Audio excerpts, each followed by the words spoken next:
دوستو یاد رکھنا، تگڑا اور مضبوط جوان پتہ کون ہوتا ہے؟ جس کی نظریں پوری طرح اس کے کنٹرول میں ہوں۔ یہ علامت جوانی ہے۔ جس آدمی کا پوری طرح دو لوگ دنیا میں کبھی کوئی کارنامہ سر انجام نہیں دے سکتے، ایک جو حرام کھاتا ہو، ایک جس کی نظر ناپاک ہو۔ محمد بن قاسم جب یہاں آئے تھے نا تو ایک دن بڑے پریشان تھے، تو ایک بزرگ کہنے لگے آپ کیوں پریشان ہیں؟ کہنے لگے راجہ دہر سے مقابلہ ہے اور ہماری فوج تو سندھ کے رستے بھی نہیں جانتی، زبان بھی نہیں جانتی، لڑیں گے کیسے؟ دو چار دن کے بعد ان بزرگوں کی دوبارہ محمد بن قاسم سے ملاقات ہوئی تو بڑے خوش تھے۔ کہا اب آپ کیوں خوش ہیں؟ کہنے لگے وہ میرا مقابلہ نہیں کر سکتا، میں نے تحقیق کر لی ہے۔ کہا کیوں؟ کہنے لگے نظر کا گندہ ہے، اور جو نظر کے گندے ہوتے ہیں وہ میدانوں میں ٹھہرا نہیں کرتے۔ میدان کے لیے نکلنے کے لیے پاک جوانی کی ضرورت ہوتی ہے، تطہیر مزاج ہونا ضروری ہوتا ہے، پاکیزہ افکار اور سچی اور سچی ستھری سوچوں کا ہونا ضروری ہوتا ہے۔ اس لیے فرمایا کہ میرا مقابلہ نہیں کر سکتا۔ حضرت عبداللہ ابن حذافہ کمرے میں تھے، وزیر کی بیٹی اندر سجی سنوری پہنچ گئی۔ جیسے ہی آپ نے اس کفر کی چال کو دیکھا تو تیمم کر کے نفل شروع کیے۔ وہ ساری رات بیٹھی رہی، رب کا بندہ ساری رات عبادت کرتا رہا۔ عبادت بڑا سہارا ہے، مصلی بڑا سہارا ہے اللہ کے بندوں۔ صبح دروازہ کھولا، وزیر نے اپنی بچی سے پوچھنا چاہتا تھا رزلٹ کیا نکلا، تو وہ کہنے لگی پیچھے ہٹ جا، اب تیرا میرا تعلق کوئی نہیں، میں نے نبی پاک کا کلمہ پڑھ لیا۔ اس نے کہا میں نے بھی زمانہ دیکھا ہے، پر یہ کیا لوگ ہیں، کستوری کے بنے ہوئے، سندل سے دھلے ہوئے، کہ میں ساری رات کمرے میں رہی اور 100 اور 1000 آدمی جس جوان کا مقابلہ نہ کر سکے، اتنا طاقتور جوان کمرے میں رہا اور اسے نظر اٹھا کے نہ دیکھا۔ وہ کچا رانگے للاری والا جڑا چڑھدا تے لیندا رہندا ہے، اے عشق تیرے دا رنگ محمد چڑھیا پھر نہیں لیندا۔ میں کہا ایک دفعہ نظر اٹھا کے نہیں دیکھا، کمال ہو گئی۔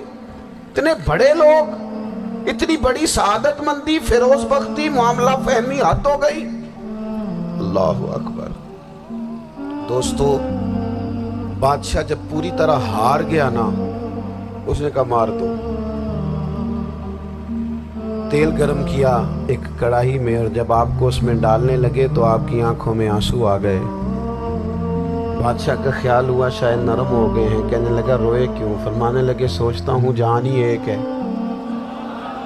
کتنا مزہ ہے اس کی راہ میں جان دینے کا، کتنی لذت ہے اس کے نام پر مرنے میں، کتنا لطف ہے۔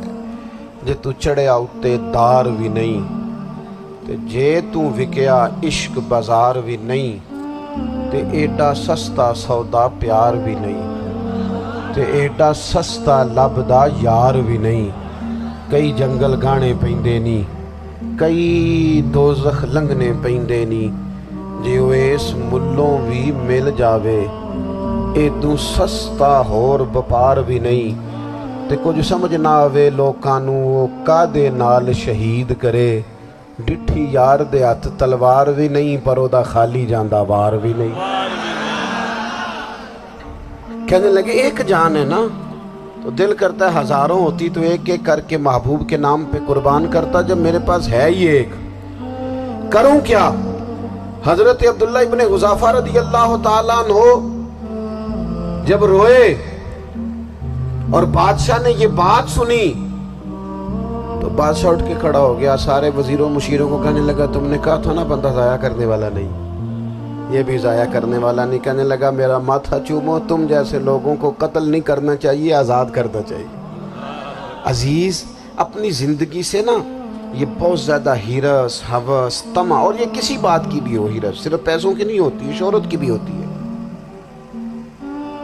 یہ بیماری انسان کو اقتدار کی بھی ہوتی ہے، تعریف کی بھی بیماری ہوتی ہے، یہ سارے نقص ہوتے ہیں لوگوں کو، اور معاذ اللہ بعض جبوں کبوں کے اندر بھی ہوتے ہیں، وہاں بھی پنپتے ہیں۔ اپنی زندگی جب تک اس سادگی میں نہیں لاؤ گے جو رسول پاک نے عطا فرمائی، جب لوگ آسانیوں میں پوری طرح الجھ گئے تو پھر وہ دور ہوئے اور کفر چڑھ گیا۔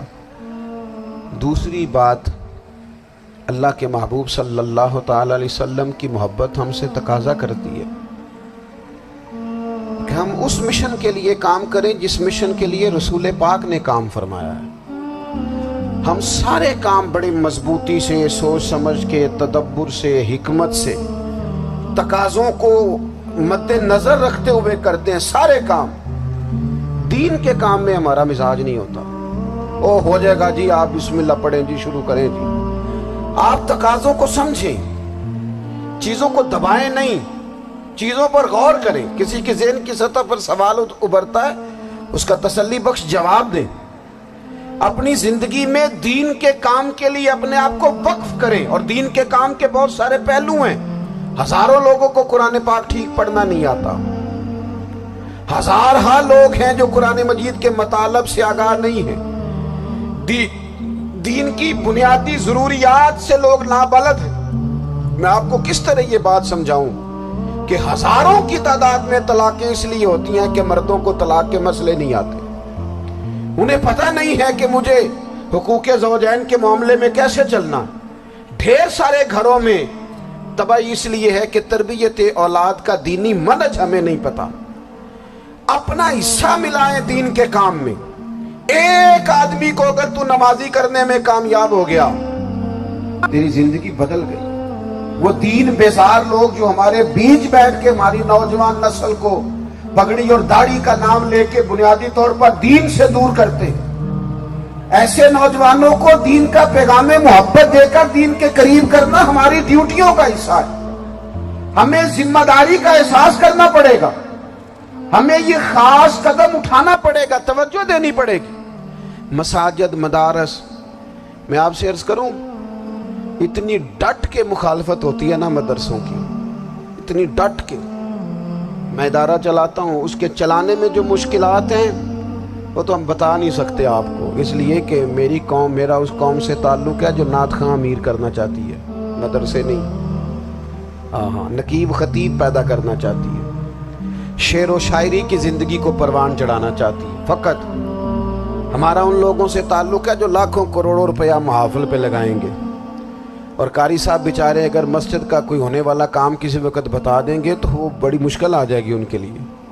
یہ کیسے ہو سکتا ہے، آپ نے یہ ڈیوٹی بتا دی۔ مدارس اور جتنا اہم رول دین کو پھیلانے میں مدارس اسلامیہ کا ہے، اتنی زبردست، لوگوں کا خیال ہوتا ہے میری طرح کے لوگ شاید کام کرتے ہیں، ڈیوٹی کرتے ہیں۔ یہ 10-15 لوگ آپ کو نظر آتے ہیں جو آپ کو کہیں میڈیا پر یا ادھر ادھر ڈیوٹی کرتے، مخلص لوگ اپنی جگہ پہ، وہ بھی بڑا ہی کام کر رہے ہیں، جو میڈیا پہ آ کے بھی اخلاص سے اور درد دل سے کوئی دین کی، ان کی بھی کسی بات کی حوصلہ شکنی نہیں، لیکن ہزارہا اساتذہ جو مدارس میں بیٹھ کے پڑھاتے ہیں، جنہوں نے وہ سارے لوگ تیار، آپ سمجھ نہیں سکتے کتنا بڑا کام۔ حفظ کا استاد جو ہوتا ہے نا، اس کی ڈیوٹی 24 گھنٹے ہوتی ہے، فجر سے پہلے، اور اس نے بچوں کو اٹھانا۔ تنخواہ تو ہم انہیں دینا نہیں نہ چاہتے جی، تنخواہ نہیں دی انہوں نے، ہمیں مولوی امیر نہ ہو جانا۔ مولوی نو تے سوٹ بھی 27ویں والی رات دے عید ہے تاکہ کدھر سوان کے عید والے دن پا نہ لوے، کیونکہ 27ویں تو بعد تے درزی پھڑتا ہی کوئی نہیں، کیوں حضرت؟ ایسا ہی ہے نا، اس وقت تو نہیں نہ لیتا۔ تو ہم چاہتے ہیں مولوی ہماری مرضی کے، ہماری طرح کا سوٹ نہ پہن لے۔